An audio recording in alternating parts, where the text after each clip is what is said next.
Seed बँकेतून होणार वृक्ष लागवड. जिल्हाधिकारी जितेंद्र पापळकर. यावर्षी 73,41,200 वृक्ष लागवडीचे उद्दिष्ट. हिंगोली जिल्ह्यात यावर्षी 73,41,200 वृक्ष लागवडीचे उद्दिष्ट असून यावर्षी सद्यस्थितीत 13,60,000 रोपे उपलब्ध आहेत.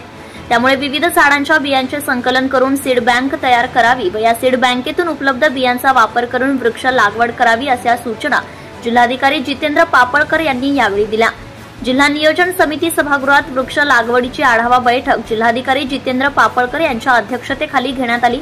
यावेळी मुख्य कार्यकारी अधिकारी अनुप शेंगुलवार, जिल्हा ग्रामीण विकास यंत्रणेचे प्रकल्प संचालक नामदेव केंद्रे, निवासी उपजिल्हाधिकारी दिलीप कच्छवे, उपजिल्हाधिकारी गणेश महाडिक, समाधान घुटुकडे आदी व्यासपीठावर उपस्थित होते. जिल्ह्यात वृक्ष लागवडीसाठी वन विभाग 5,79,000, सामाजिक वनीकरण विभाग 1,66,000, रेशीम विभाग 6 लाख, नगरपालिका प्रशासन विभागाकडून 15,000 याप्रमाणे 13,60,000 रोपे उपलब्ध करून देण्यात येणार आहेत. उर्वरित वृक्ष लागवडीसाठी लागणाऱ्या आवश्यक बियांचे संकलन करण्यासाठी शिक्षण विभाग, वन विभाग, जिल्हा परिषद यांच्या अखत्यारीतील ग्रामपंचायतीचे ग्रामसेवक, तलाठी, कृषी सहाय्यक, आशाताई, शिक्षक, विद्यार्थी यांना बियांचे संकलन करण्यासाठी उद्दिष्ट ठरवून द्यावेत.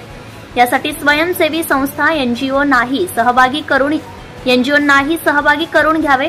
वृक्ष लागवडीसाठी जागा निश्चिती व खड्डे तयार करण्याचं काम वेळेत पूर्ण करावे अशा सूचना जिल्हाधिकारी जितेंद्र पापळकर यांनी दिल्या.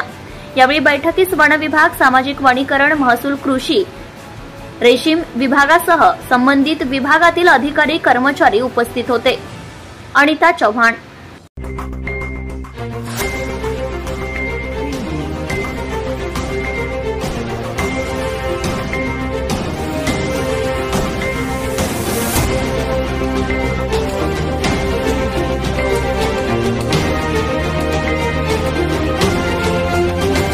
ATV न्यूज, बातमी जनकल्याणाची.